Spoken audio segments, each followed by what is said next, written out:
This is the HY14C mini excavator. It's a really good small excavator. The width is 36 inches on it, and there's a few really good things about this excavator. Is that it's powerful enough to go ahead and get through things like stumps, and to get a lot of trenching, post hole augering, that sort of stuff done. But it's small enough that it can fit through most backyard gates.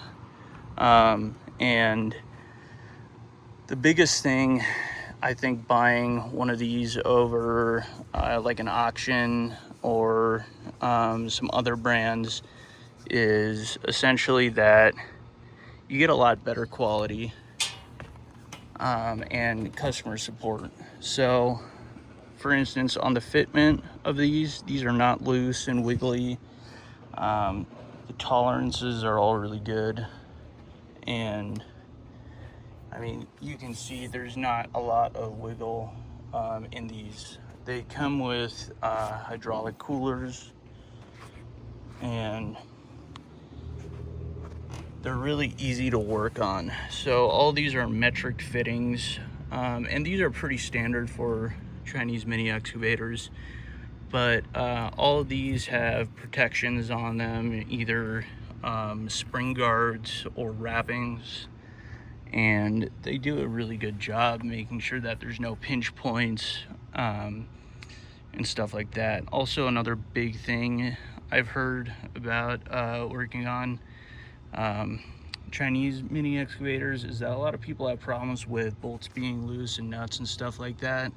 That's not something I've run into at all with this brand, and especially their customer service is fantastic. So if you do run into any issues, you actually have real people you can call, and they'll be able to get new parts for you.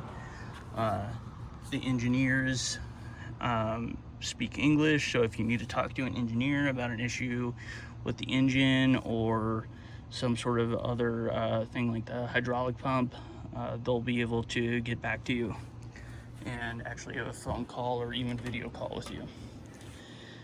So a few tips on operating this is especially keeping it for long term. So I've used this both professionally and I've had other people use it. One of the biggest things is make sure you keep all your fittings greased. The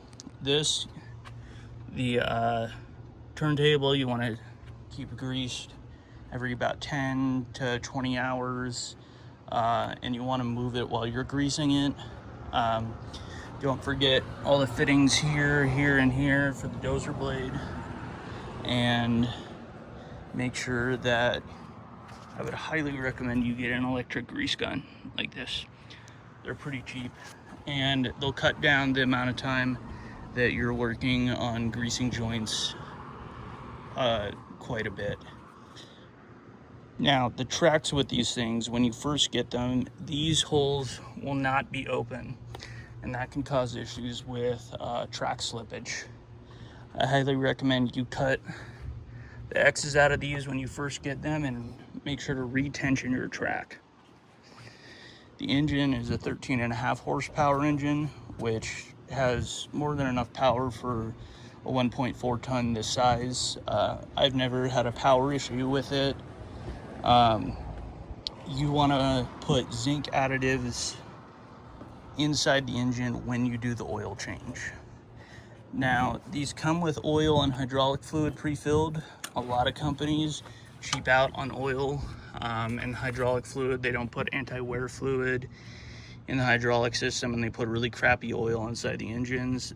That is also something that I noticed did not happen here. They put decent oil in it and good hydraulic anti-wear fluid in it. I would highly recommend that you get yourself some anti-wear hydraulic fluid and change it out, once you get to about 100 hours or so, but you can easily get by on what they put into it, and it works great. I've not had an issue with the hydraulics on this thing, besides people smacking this sort of stuff around. That's one thing to be wary of. You smack this sort of stuff around and it's going to cause issues. If you do need anything though, like I said, the customer service is great. And for the hydraulic fittings, I would recommend you go ahead and learn where your local hydraulic shop is. These do come with hydraulic oil coolers, and I haven't had a problem with it overheating. Right now it's 100 degrees here, and I've had people run this for 6-7 hours straight. The gas does start to boil.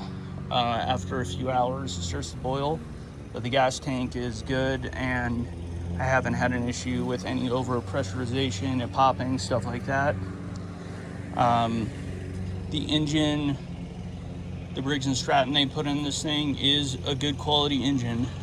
It will start right up, and you shouldn't have any major issues. I would highly recommend to put in carburetor cleaner every few times you fill up the tank.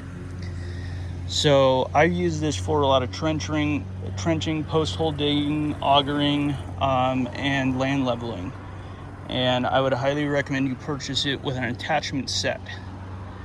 They make really good quality attachments as well. You can see this is paint right here. This is their auger attachment right here, and it's held up really well. This is dug a few hundred post holes. And their grading bucket, ripper, everything like that is good quality. I've had very few issues with the machine, and everything that I've had was sorted out incredibly fast. So overall, I've run a lot of different brands of machines, Bobcat, Case, Kubota, and yeah, those are really expensive machines and they're good, but you can get a really good machine from these guys that will work for what you have to do, and it's going to cost you more than auction, but it's more than worth the money to get the customer service experience and the better quality parts, steel, better fitment, all that sort of stuff.